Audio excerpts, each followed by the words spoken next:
request ma'am to briefly apprise the prospective candidates and also give a demonstration of the portal so that the process of filling up of references and other details in phase 2 can be facilitated. So I would request ma'am to please begin the review. A very warm welcome to all the parents and students who have joined with us. हमें मालूम है CUET के exams का result आ चुका है, आपके पास score card भी होगा, आपके पास आपके मार्क्स दिख रहे हैं और अब आप बहुत ही बेसब्री से दिल्ली यूनिवर्सिटी के एडमिशन्स का वेट कर रहे हैं. So Delhi university had announced CSAS 1 long time back, जब हमारे पास जब हमने रजिस्ट्रेशन शुरू कर दिया था जिसमें आप अपनी प्रोफाइल बिल्ड कर सकते थे. कल शाम को हमने हमारा फेज 2 जो है वो लॉन्च किया है. Phase 2 which means you have to give your preferences. This stage is the most important stage for taking admissions in the University of Delhi. This stage is very, very important to come to Delhi University. So in this webinar, we are going to share with you how you should fill your preferences, what are the things that you should keep in mind, what are the things that will help you to take admission in Delhi University, how you should fill your preferences, things that you should be careful of. आपको आगे admission के लिए पूरा process क्या होगा और आप Delhi university में एडमिशन्स लेने के लिए किन किन एस्पेक्ट्स का आपको ध्यान भी रखना है. हमने एक करेक्शन विंडो भी खोली थी, उसके बारे में भी हम आपको इस वेबिनार के थ्रू बताएंगे. And if you miss the webinar, we request you, this would be live on our YouTube channel UNIV of Delhi. You can look at this webinar, you can again rewind and see what you've missed, but we'll take the question answers also in this webinar. And जिन बच्चों ने नहीं अभी तक portal पे register किया है वो कर लीजिए और आप अपने क्वेश्चंस हमारे यूट्यूब चैनल पे डालते रहिए. मेरी टीम पूरी मेरे साथ है जो क्वेश्चंस को लेंगे जब हम अपना बता चुके होंगे. तो keep your questions to yourself, don't repost the questions again and again, because उससे हम आपके क्वेश्चंस देख नहीं पाते हैं.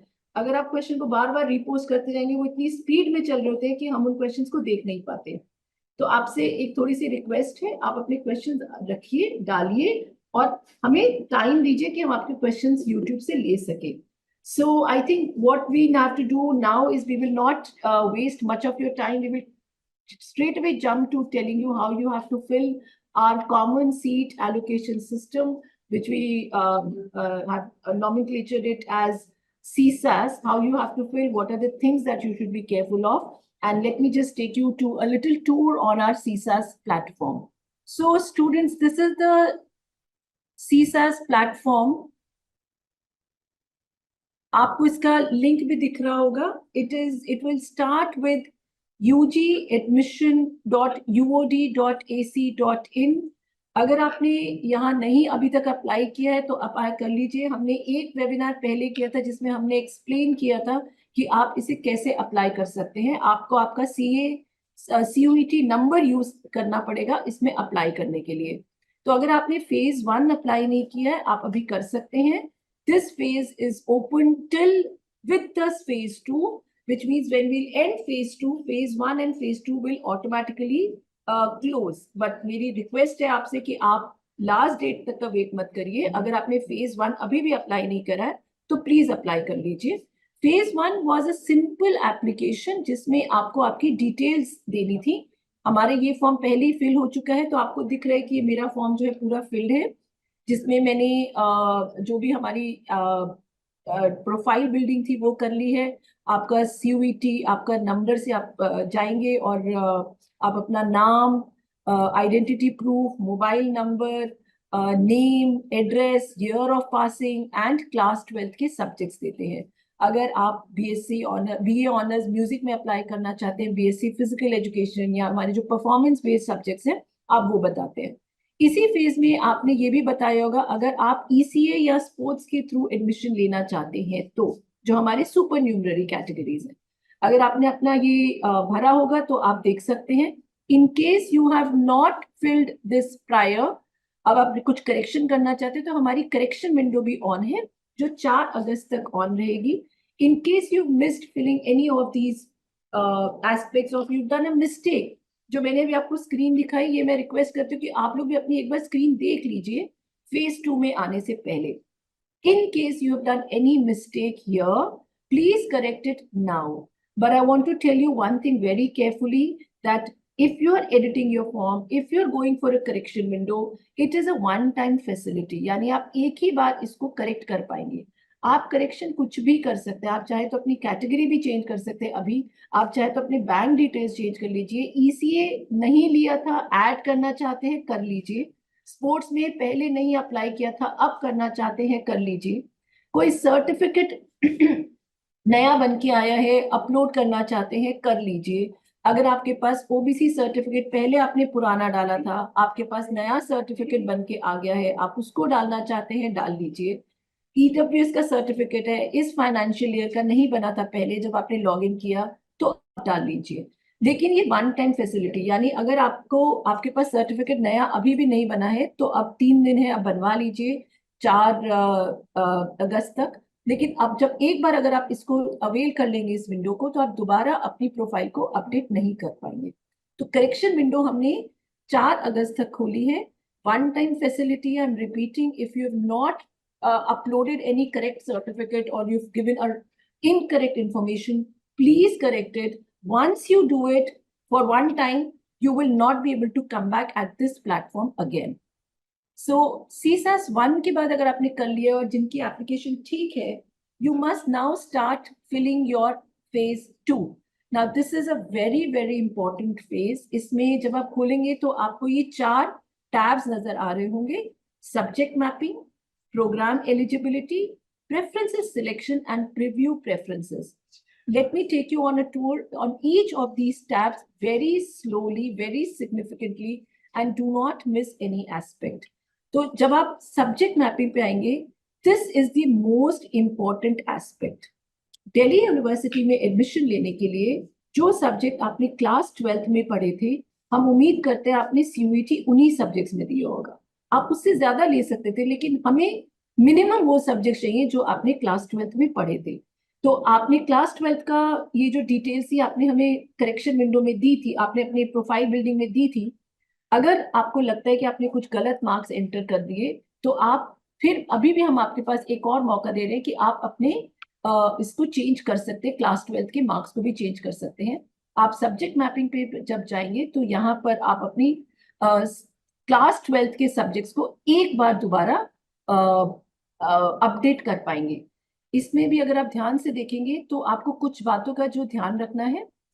थियोरी मार्क्स हमने आपसे कहा है और प्रैक्टिकल के मार्क्स आपसे कहा है भरने के लिए. मैक्सिमम मार्क्स है जिस मार्क्स जितने का आपका पेपर था. आपके थ्योरी मार्क्स हो सकता है 100 नंबर के थे, हो सकता है 80 नंबर के थे, तो मैक्सिमम में आपको वो नंबर डालना है जितने का आपका थ्योरी पेपर था. मार्क्स ऑब्टेन, जो आपके मार्क्स आए हैं आप वो डालेंगे. प्रैक्टिकल हो सकता है आपका 20 मार्क्स का हो या 0 मार्क्स का हो, तो मैक्सिमम जो प्रैक्टिकल कंपोनेंट था उसके मार्क्स आप डालेंगे, और फिर आपको प्रैक्टिकल में कितने मार्क्स मिले आप वो डालेंगे. आप ये दोनों इन्फॉर्मेशन अगर हमें ठीक देंगे तो टोटल मार्क्स और परसेंटेज ऑटो कैलकुलेट होकर आ जाएगा. तो यानी कि फॉर एग्जाम्पल ये हमने डमी एंट्री की हुई है जिसमें हमने मैक्सिमम मार्क्स 100 रखा है. मार्क्स ऑब्टेन्ड अप्लाइड मैथ्स में 90 थे. इस सब्जेक्ट में प्रैक्टिकल नहीं था, तो आप देख सकते हैं टोटल मार्क्स में 100 और 90 आ रहा है और परसेंटेज भी 90% है. दूसरा सब्जेक्ट हिंदी कोर था जिसमें हमने डमी एंट्रीज की हुई हैं और आपको दिख रही हैं. अकाउंटेंसी था, इसमें 100 थे थ्योरी मार्क्स और प्रैक्टिकल कुछ नहीं था, तो 89 ही रह गए 100 में से. इकोनॉमिक्स देखिए हमने थोड़ा सा चेंज किया है. इसमें आपके पास थ्योरी जो थी, मैक्सिमम जो थ्योरी थी वो 70 मार्क्स की थी और 30 मार्क्स का इसका प्रैक्टिकम का कंपोनेंट था. तो मेरे थ्योरी में इस बच्चे के मार्क्स आए 65 और प्रैक्टिकम में उसको 30 से 30 मिले, तो टोटल 100 में से उसकी 95% कन्वर्ट हो गई. This is a very important stage. ये आगे जाके टाई ब्रेकिंग में यूज हो सकता है. इसलिए आपके लिए ठीक मार्क्स भरना, करेक्ट मार्क्स भरना एक मैंडेटरी रिक्वायरमेंट है. अगर आप यहाँ गलती करेंगे तो आपकी एप्लीकेशन रिजेक्ट हो सकती है.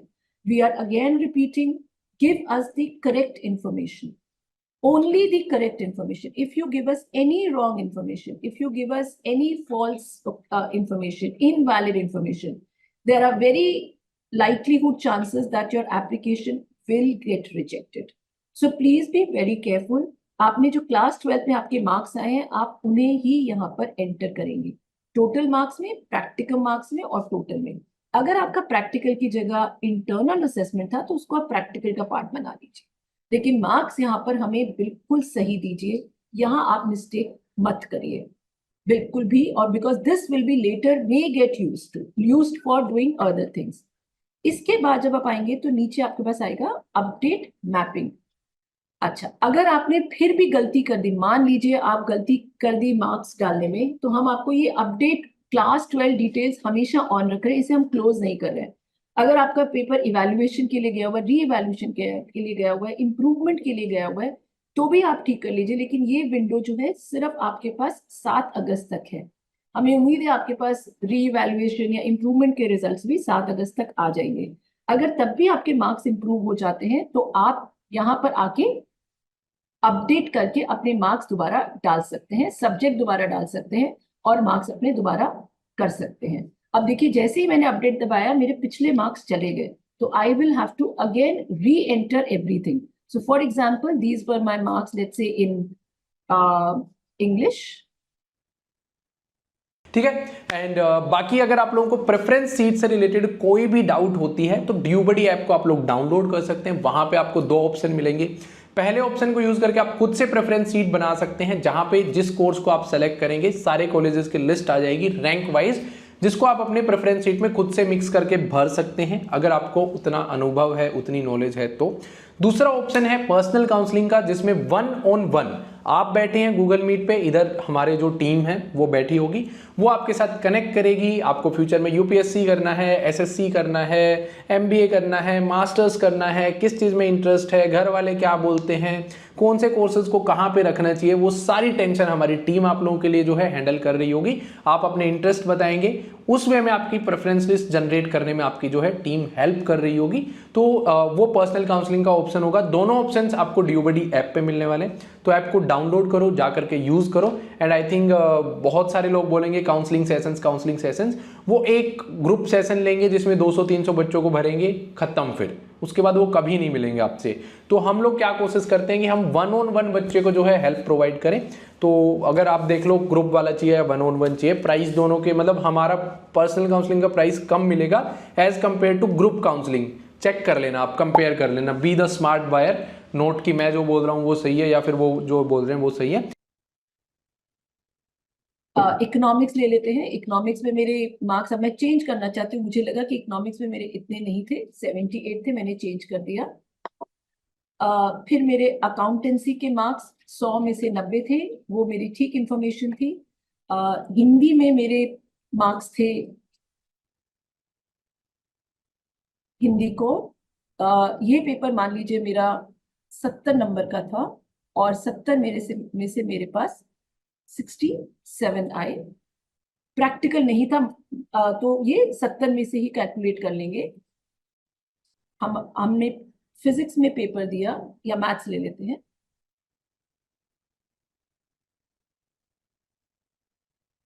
मैथमेटिक्स या अप्लाइड मैथ्स में जितने आपके अंक थे वो आ गए, और एक मैं ले लेती हूँ फिजिकल एजुकेशन, और ये मैंने मार्क्स सबमिट कर दिए। देखिए, अब जैसे आपने सबमिट किए उसी ऑर्डर में हमने आपके प्लेटफॉर्म पे कन्वर्ट करके सब्जेक्ट परसेंटेज दिखा दिए। तो इकोनॉमिक्स में मेरे मार्क्स चेंज हो गया, मेरे 78% हो गए, अकाउंटेंसी में 90, हिंदी कोर जो मैंने चूज किया था उसमें 95.71, क्योंकि ये पेपर में मैंने प्रैक्टिकल नहीं डाला, सिर्फ थियोरी में 70 नंबर थे, 70 की ही थियोरी थी, यानी इसमें 100 नंबर का पेपर नहीं था, तो अकॉर्डिंगली वो सब्जेक्ट परसेंटेज आ गई। तो ये स्टेप बहुत इंपॉर्टेंट है, जिसमें आप मैक्सिमम मार्क्स और मार्क्स ऑफ पेंट को बहुत ध्यान से भरें। जैसे ही आप ये कर लेंगे, इसके बाद आपके पास आप होम पर जाकर, जब आपने अपडेट कर लिया, you come back to home, again come here, and now you can do your update mapping. क्योंकि सब्जेक्ट चेंज हुए तो मेरी मैपिंग भी बदल गई। ये मैपिंग जो है, again we want to tell you, is a very important component. ये भी आपके रिजेक्शन का पार्ट बन सकता है अगर आपने ठीक से सब्जेक्ट मैपिंग नहीं की। सब्जेक्ट मैपिंग का क्या आधार आप बनाएंगे? जो आपने सीयूईटी में सब्जेक्ट लिया था और आपने जो 12th में लिया है वो मैप होना चाहिए। कम से कम 50% सिलेबस सेम होना चाहिए, जो आपने 12th में पढ़ा है और जो आपने CBSE में या किसी भी बोर्ड में लिया है। तो मान लीजिए आपने बायोटेक्नोलॉजी पढ़ी थी, तो हम उम्मीद करें आपने बायोलॉजी का पेपर लिया होगा। तो यहाँ पर आपने जो 12th के मार्क्स भरे वही मैप हो जाएंगे जो आपने भरे थे। तो हिंदी को मैं हिंदी कोर्स से मैप कर रही हूँ, इकोनॉमिक्स को मैंने इकोनॉमिक्स ही पढ़ी थी उससे मैप हो गया, मैथमेटिक्स का पेपर मेरा मैथमेटिक्स से मैप हो गया, फिजिकल एजुकेशन पहले से ही मैप था। फिजिक्स देखिए, अब ये हमने जानबूझ के ऐसा लिया एग्जाम्पल आपको समझाने के लिए कि फिजिक्स मैंने 12th में नहीं पढ़ी थी लेकिन मैंने CUET में दिया, तो ये नॉट एप्लीकेबल होगा बिकॉज मेरे 12th के सब्जेक्ट से ये मैप नहीं कर रहा। अब मेरे 12th के सब्जेक्ट से सिर्फ 4 ही सब्जेक्ट मैप कर रहे हैं, एक हिंदी को, इकोनॉमिक्स, मैथमेटिक्स और फिजिकल एजुकेशन। हो सकता है मैंने जनरल टेस्ट भी लिया होगा, अगर इस बच्चे ने अगर जनरल टेस्ट भी लिया तो जनरल टेस्ट को मैप करने की कोई जरूरत नहीं है उसका, क्योंकि मैपिंग हो नहीं सकती। इसके बाद करेक्ट मैपिंग के बाद आप आएंगे अपनी डिक्लेरेशन। ये हम सिर्फ आपको ये अगेन बताने के लिए कि आपने सब काम ठीक किए हैं, चेक्स हैं कि आप देख लीजिए। I declare that I have done the correct class 12 subject mapping with the CUET paper. You are ensuring you are confirming that you have verified everything। आप हमें बता रहे हैं कि आपने सब चेक कर लिया है। आप ये भी कंफर्म कर रहे हैं कि जो भी आपने पर्टिकुलर्स और डॉक्यूमेंट्स दिए हैं वो सब ठीक है और वैलिड है और कोई भी आप गलत इंफॉर्मेशन नहीं दे रहे। ये आपकी तरफ से एक अंडरटेकिंग आ रही है हमारी तरफ। आप ये भी कंफर्म कर रहे हैं कि आपने मार्क्स ठीक से एंटर किए हैं, जो क्लास 12 के मार्क्स है जो आपके बोर्ड्स में आए वो आपने ठीक से एंटर किए, उसमें कोई मिस्टेक नहीं है। आप अगेन ये हमें बता रहे हैं कि अगर आपकी कोई भी इंफॉर्मेशन इनकरेक्ट होगी तो आपकी एप्लीकेशन रिजेक्ट हो सकती है। So please do this sheet very carefully.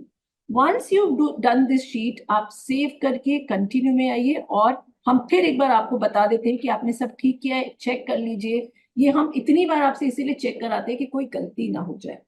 Once you do an okay, अब आपकी सब्जेक्ट मैपिंग भी हो गई, ठीक से आपने सब्जेक्ट मैप भी कर लिए, 12th के सब्जेक्ट्स के मार्क्स भी ठीक से डाल दिए।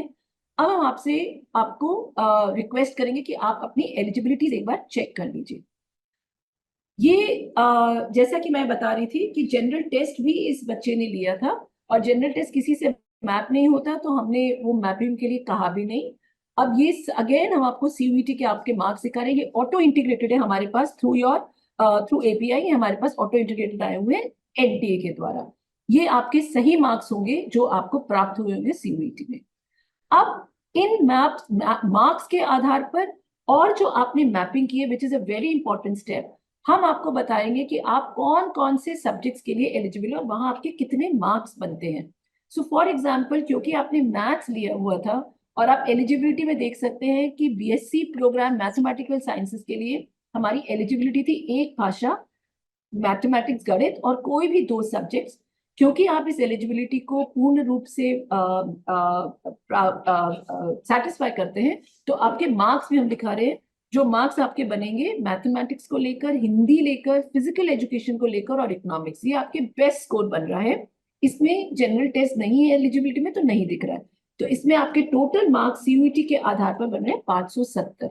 और हो सकता है बहुत सारे कार्यक्रमों में बिकॉज सेम तरह की एलिजिबिलिटी है तो सेम ही मार्क्स बन रहे होंगे। अब ये चौथा एग्जाम्पल देखिए, BSc पास होम साइंस का। यहाँ पर आपके पास हमारी 2 एलिजिबिलिटीज हैं, या तो छात्र या छात्रा ने कोई एक भाषा और कोई अन्य 3 सब्जेक्ट पढ़े होंगे जिनमें से at least 2 should be from a list B1, या दूसरा कॉम्बिनेशन बनता है कि आपने कोई एक भाषा, कोई एक सब्जेक्ट B1 या B2 से, या जनरल टेस्ट।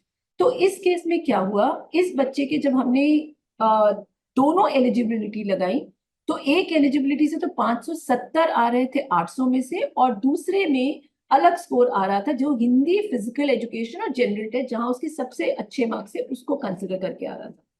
इस स्कोर को 170 प्लस 143 प्लस 174, ये आपका 650 में से बन रहा है, 200 हिंदी के, 200 फिजिकल एजुकेशन के और 250 जनरल टेस्ट के।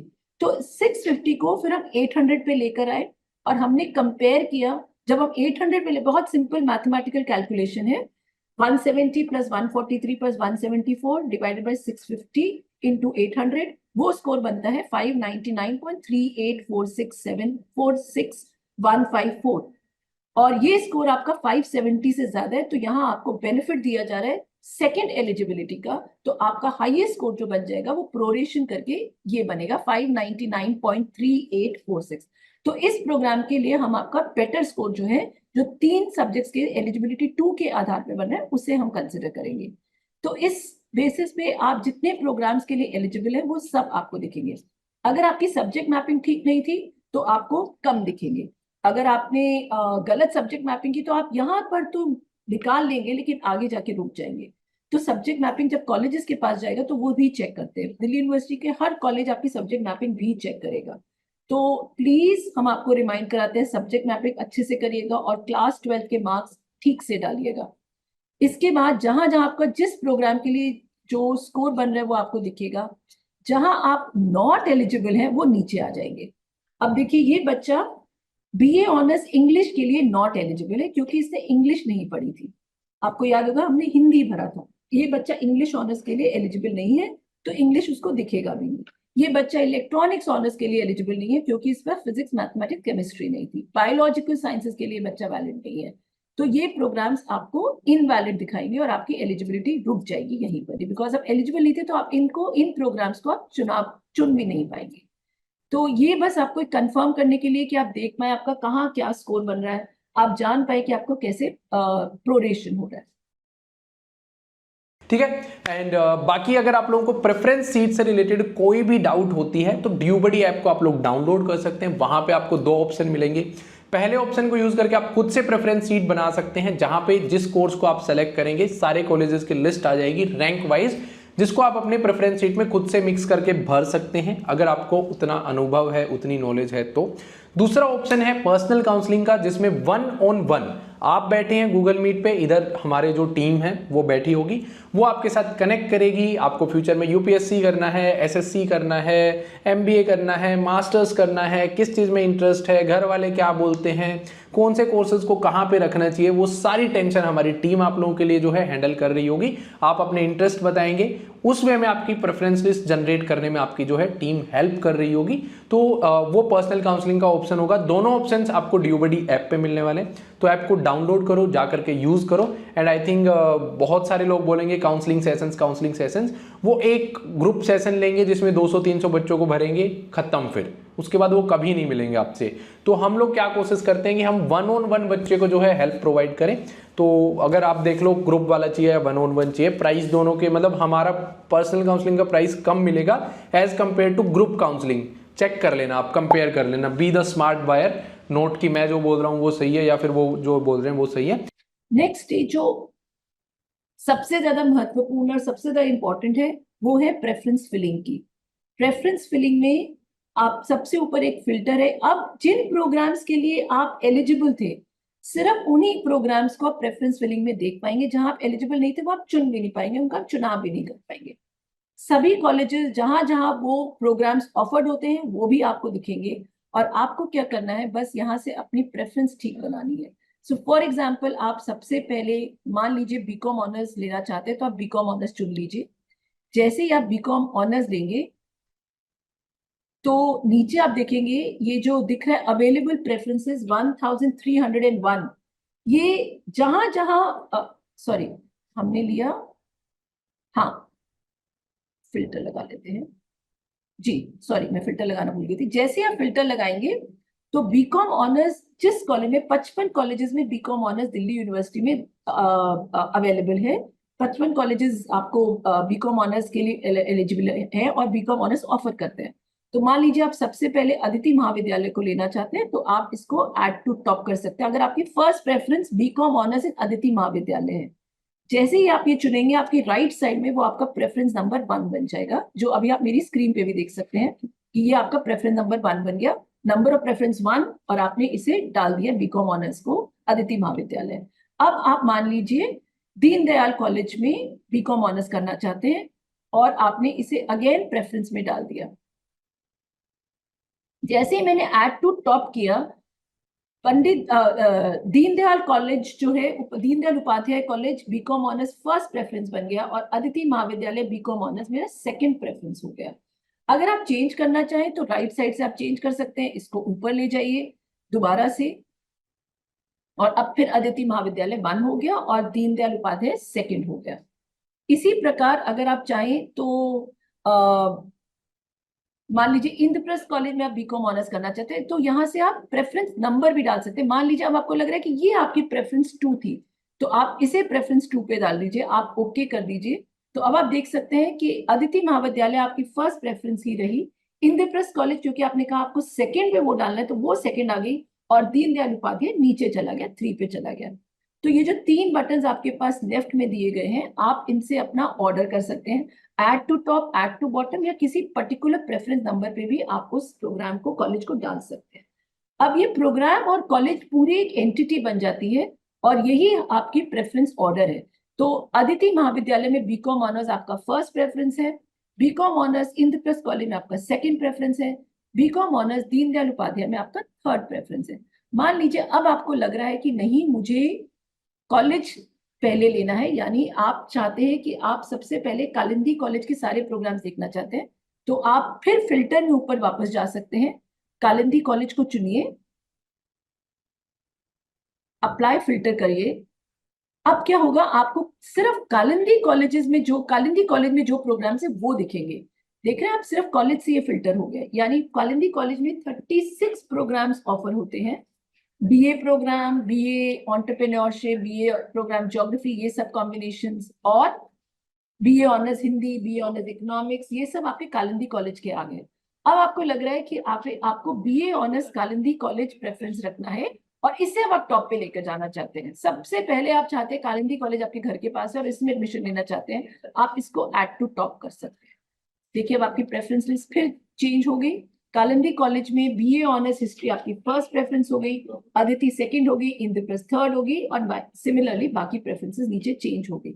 So this is another way कि आप कॉलेज से चाहे तो कॉलेज से फिल्टर कर लीजिए, प्रोग्राम से चाहे प्रोग्राम से फिल्टर कर लीजिए, कॉलेज और प्रोग्राम का कॉम्बिनेशन करना चाहे तो वो कर लीजिए। बस जो राइट साइड में है ये, अब आप इस बच्चे ने 4 प्रेफरेंसेस हमने फिल कर ली है जो मेरी इस ऑर्डर में है। बीए ऑनर्स कालिंदी कॉलेज सबसे पहले फर्स्ट है, बीए और BCom honours Aditi second, Indraprastha college में बीकॉम मेरा थर्ड प्रेफरेंस है, और बीकॉम ऑनर्स पंडित दीनदयाल उपाध्याय मेरा फोर्थ प्रेफरेंस है। अब मुझे लग रहा है कि मेरे बीए ऑनर्स संस्कृत जो है कालिंदी कॉलेज में ऐड टू बॉटम करना है, तो मैंने सबसे नीचे उसे भी डाल दिया, तो वो मेरी 5वीं प्रेफरेंस होगी। तो इस प्रकार आप कॉलेज और कोर्स की प्रेफरेंसेस से अपनी पूरी प्रेफरेंस लिस्ट बना सकते हैं और वो राइट साइड में आपको दिखती चली जाएगी। किसी भी टाइम आप चाहें तो आप प्रोसीड टू प्रीव्यू प्रेफरेंसेस करके, सॉरी पहले इसको सेव कर लीजिएगा। ये मुझे बता रहा है कि आपने सेव नहीं की, ये अक्सर बच्चे गलती करते हैं कि आप यहाँ जाए तो मेरी 0 प्रेफरेंसेस हो जाएंगी। देखिए अगर आपको सेव करना बहुत जरूरी है, ये मुझे पहले ही कह रहे हैं कि आप सेव करिए, क्योंकि मैंने सेव नहीं करा था तो मैं ऊपर जाऊंगी और ये सेव चेंजेस मेरे प्रेफरेंसेस, अब मेरी यहाँ आपको दिख रहा है सेव्ड प्रेफरेंसेस 5, ये आपकी 5 प्रेफरेंसेस सेव हो गई है। अब आप प्रीव्यू प्रेफरेंस पे जाएंगे तो आपको ये 5 प्रेफरेंसेस दिखेंगी। सबमिट कर दीजिए प्रेफरेंसेस, कोई दिक्कत नहीं है, 5 में भी आप सबमिट कर सकते हैं, और दोबारा भी आप आ सकते हैं। हम ये सबमिट का बटन तब तक ओपन रखेंगे जब तक आपका फेज 2 चल रहा है। सबमिट का मतलब ये नहीं कि आपने एक बार कर दिया तो आप चेंज नहीं कर पाएंगे, आप चेंजेस कभी भी कर सकते हैं। ये ऑटो लॉक हो जाएंगी 9 अगस्त को। 9 अगस्त के तक आपने जो भी चेंजेस किए आप करते रहिए, क्योंकि हमें मालूम है आपको कुछ दिन चाहिए है, आप किसी से बात करेंगे, वो कहेगा इसे ऊपर डाल दिया, इसे नीचे डाल दिया, बहुत लंबा कॉम्प्लेक्स प्रोसेस होता है। तो सबमिट करने में घबराइए नहीं, आप दोबारा उसको चेंज कर सकते हैं।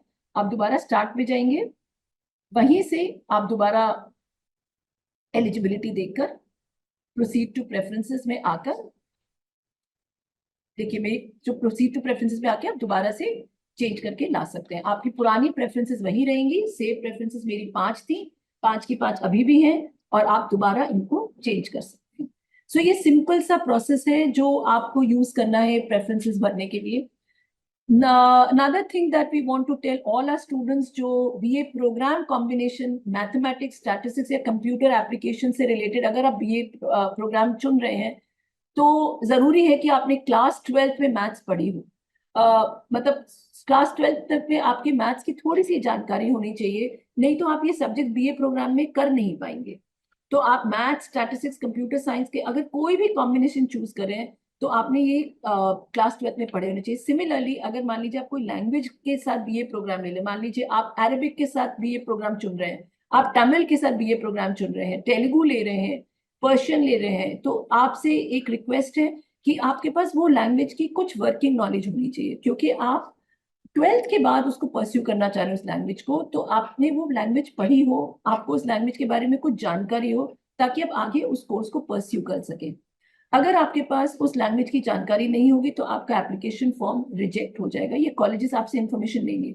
इनफैक्ट रिजेक्शन की तो बात ही नहीं है, अगर आपने पढ़ी नहीं तो आप उसको आगे पढ़ेंगे भी कैसे? हम आपको अक्षरों के ज्ञान से तो शुरू नहीं कर सकते ना ग्रेजुएशन के लेवल पे। तो ये आप सबके लिए एक छोटी सी रिक्वेस्ट है, और एक छोटा सा पॉइंट है जो आपको ध्यान रखना है कि अगर आप बीए कॉम्बिनेशन ऐसे ले रहे हैं जिनमें मैथमेटिक्स की लैंग्वेज जरूरी हो, या लैंग्वेज से रिलेटेड कुछ ऐसा ले रहे हैं, तो आपको लैंग्वेज या मैथमेटिक्स जो है उसकी आपको थोड़ी सी जानकारी होनी चाहिए। इनफैक्ट ये आपके पसंदीदा सब्जेक्ट भी होने चाहिए। कुछ चीजें जो ध्यान देने के लिए प्रेफरेंसेस में है कि प्रेफरेंस शीट अच्छी और लंबी और बड़ी बनाइए। हमें नहीं पता आपके मार्क्स कितने हैं, आपको नहीं पता बाकी स्टूडेंट्स के क्या मार्क्स है, जैसा कि आप देख सकते हैं हर कोर्स के लिए अलग एलिजिबिलिटी है। तो जहां जहां आप एडमिशन लेना चाहते हैं वहां उन प्रेफरेंसेस को जरूर भरिए, क्योंकि ये प्रेफरेंसेस में आप ऐड या डिलीट नहीं कर पाएंगे बाद में कभी भी। ऊपर नीचे तो हो जाएगा जो हमारे रूल्स के आधार पर, जो हम बाद में बताएंगे आपको, लेकिन आप ऐड और डिलीट नहीं कर पाएंगे। जो प्रेफरेंस आपने दे दी वो वहीं की वहीं रहेगी। अगर आप चाहते हैं कि अरे जी अब तो मैं ये कोर्स नहीं करना चाहता था, मैंने डाल दिया मेरी प्रेफरेंस शीट में, तो माफी चाहेंगे, हम उसको बदल नहीं पाएंगे। इसी प्रकार अगर आप कोई कोर्स करना चाहते हैं और आप भूल गए किसी कॉलेज में वो कोर्स डालना, तो हम उसके प्रिविलेज खोल नहीं पाएंगे कि आप उसको चेंज कर पाए। ऐसा हमारे पास कोई प्रावधान नहीं है। और वैसे भी एडमिशन अब हमें जल्दी करने हैं, अभी आपके पास है 7 दिन 8 दिन है, आप आराम से तसल्ली से अपनी प्रेफरेंसेस चुन लीजिए और उनको क्रमबद्ध कर लीजिए जिस ऑर्डर में आप एडमिशन लेना चाहते हैं। बहुत कम भी मत रखिएगा, क्योंकि उससे फिर आपके पास चांसेस बहुत कम बन जाते हैं। बहुत ज्यादा या वो प्रोग्राम मत भरिएगा जिनमें आप नहीं करना चाहते, जो आपको लगता है पढ़ नहीं पाएंगे, तो उन्हें मत चुनिएगा, उनका चुनाव मत करिएगा, क्योंकि अगर मिल गया तो आपको उसको परस्यू करना पड़ेगा। ये प्रेफरेंसेस इसलिए भी जरूरी है कि जब हम हमें एलोकेशन करेंगे तो हम इन प्रेफरेंसेस और आपके मार्क्स के आधार पर करेंगे। अगर आपके मार्क्स मेरिट में आते हैं तो आपको जो मिलेगा फर्स्ट लिस्ट में, जो हमारी 16 अगस्त को आएगी, उसमें अगर आपको जो भी प्रोग्राम और कॉलेज कॉम्बिनेशन आपको अलॉट होगा, आपको वो लेना पड़ेगा। ये भी बहुत इंपॉर्टेंट बात है। मान लीजिए आपने वो प्रेफरेंस शीट में भरा और आपको मिल गया फर्स्ट राउंड में, लेकिन अभी आपको लग रहा है जी मैंने तो ऐसे ही भर दिया था, मैं अगले लिस्ट का वेट करता हूँ तो मुझे इससे बेटर मिल जाएगी। ये कोई जरूरी नहीं है, इनफैक्ट ये होगा भी नहीं। ये तभी होगा अगर आपने अपनी पहली एलोकेशन एक्सेप्ट की होगी, जो आपकी प्रेफरेंस में होगा। मान लीजिए आपको 50th चॉइस मिल गई, तो आप 50th चॉइस एक्सेप्ट कर लीजिए, पेमेंट कर लीजिए, और फिर आपको हम एक अपग्रेड का प्रोविजन देंगे, आप उसमें अपग्रेड कर लीजिए। अपग्रेड करके फिर जहां सीट खाली होगी नेक्स्ट राउंड में हम आपको ले जाएंगे। सीट खाली हो, आपकी मेरिट में आ रहा होगा तो ले जाएंगे, अगर सीट खाली होगी तो, और अगर आप मेरिट में आ रहे होंगे तो। अगर आप नहीं आ रहे होंगे तो आपका अपग्रेडेड सीट जरूरी नहीं है कि अपग्रेड होगी। ये एक आप काम कर सकते हैं। इनफैक्ट हम आपको उस समय एक और चांस देते हैं कि आपने अगर शेड्यूल देखा होगा जो हमारी वेबसाइट पे है, अगर आपको 50th प्रेफरेंस मिली है तो आप पहले की 49 प्रेफरेंसेस को रीऑर्डर भी कर पाएंगे। यानी पहली 49 प्रेफरेंस, आपको लगेगा अरे जी मैं ये प्रोग्राम नीचे ले जाता हूँ, वो प्रोग्राम ऊपर ले जाता हूँ, क्योंकि हम आपको सीट मैट्रिक्स भी दिखाएंगे, तो हो सकता है आप तब चेंज करना चाहें। तो 50 के ऊपर की प्रेफरेंसेस हम आपको चेंज करने का मौका देंगे, 50 के नीचे की प्रेफरेंसेस फिर आपको नहीं दिखेंगी। सिंपल सा प्रोसेस है। हाँ, आप ऐड या डिलीट तब भी नहीं कर पाएंगे। अगर आपने बीच में कह रहे 49 प्रेफरेंस आप कहे कि मुझे डिलीट करने दीजिए, वो नहीं हो पाएगा। इसलिए ये बहुत इंपॉर्टेंट स्टेज है। पूरा एडमिशन सिर्फ आपकी चॉइस के ऊपर बेस्ड है। आप तय करेंगे कि आपको क्या प्रेफरेंसेस देनी है, आप तय करेंगे आपको किस कॉलेज में जाना है, आप हमें ये सारी इंफॉर्मेशन देंगे। सब्जेक्ट मैपिंग भी आप कर रहे हैं, टाई ब्रेकिंग भी हम आपके ही क्लास 12th के सब्जेक्ट्स के आधार पर करेंगे। I'm requesting all the parents, all the students who have joined with us today, that please be very careful that you give us correct information in CSAS phase 2. In fact, in phase 1 also, but 2 is a very, very important step in giving you an allocated seat and also for rejections. We don't want any application to get rejected. We don't want कि आपका admission ना हो। हम चाहते हैं कि Delhi university में जो पढ़ना चाहते हैं उन्हें पूरा मौका मिले। तो ये आपके ऊपर है कि आप अपनी प्रेफरेंसेस, मार्क्स, मैपिंग ठीक करें. And now we will take some question answers also. With me, I'm joined with Dr. Anand Sonkar. We will take up your questions. We have been getting many questions on us on the YouTube. और हमारे पास बाकी भी बहुत questions आ रहे हैं. हमारे पास हमारे help desk, email IDs और चैटबॉट पे भी बहुत क्वेश्चंस आ रहे हैं. कल से ही आने शुरू हो गए थे. एक एक करके लेते हैं और अगर नहीं एड्रेस हो पाए आपके क्वेश्चन तो हम एक वेबिनार और करेंगे. ठीक है. एंड बाकी अगर आप लोगों को प्रेफरेंस सीट से रिलेटेड कोई भी डाउट होती है तो ड्यूबडी ऐप को आप लोग डाउनलोड कर सकते हैं. वहां पे आपको दो ऑप्शन मिलेंगे. पहले ऑप्शन को यूज करके आप खुद से प्रेफरेंस सीट बना सकते हैं, जहां पे जिस कोर्स को आप सेलेक्ट करेंगे सारे कॉलेजेस की लिस्ट आ जाएगी रैंक वाइज, जिसको आप अपने प्रेफरेंस सीट में खुद से मिक्स करके भर सकते हैं अगर आपको उतना अनुभव है, उतनी नॉलेज है तो. दूसरा ऑप्शन है पर्सनल काउंसलिंग का, जिसमें 1-on-1 आप बैठे हैं गूगल मीट पे, इधर हमारे जो टीम है वो बैठी होगी, वो आपके साथ कनेक्ट करेगी. आपको फ्यूचर में यूपीएससी करना है, एसएससी करना है, एमबीए करना है, मास्टर्स करना है, किस चीज़ में इंटरेस्ट है, घर वाले क्या बोलते हैं, कौन से कोर्सेज को कहाँ पे रखना चाहिए, वो सारी टेंशन हमारी टीम आप लोगों के लिए जो है हैंडल कर रही होगी. आप अपने इंटरेस्ट बताएंगे, उस वे में आपकी प्रेफरेंस लिस्ट जनरेट करने में आपकी जो है टीम हेल्प कर रही होगी. तो वो पर्सनल काउंसलिंग का ऑप्शन होगा. दोनों ऑप्शंस आपको ड्यूबडी ऐप पे मिलने वाले, तो ऐप को डाउनलोड करो, जा करके यूज करो. एंड आई थिंक बहुत सारे लोग बोलेंगे काउंसलिंग सेशंस, वो एक ग्रुप सेशन लेंगे जिसमें 200-300 बच्चों को भरेंगे, खत्म. फिर उसके बाद वो कभी नहीं मिलेंगे आपसे. तो हम लोग क्या कोशिश करते हैं कि हम 1-on-1 बच्चे को जो है हेल्प प्रोवाइड करें. तो अगर आप देख लो ग्रुप वाला चाहिए या 1-on-1 चाहिए, प्राइस दोनों के मतलब हमारा पर्सनल काउंसलिंग का प्राइस कम मिलेगा as compare to group counselling. Check कर लेना, आप कंपेयर कर लेना. Be the smart buyer, note की मैं जो बोल रहा हूँ वो सही है या फिर वो जो बोल रहे हैं वो सही है.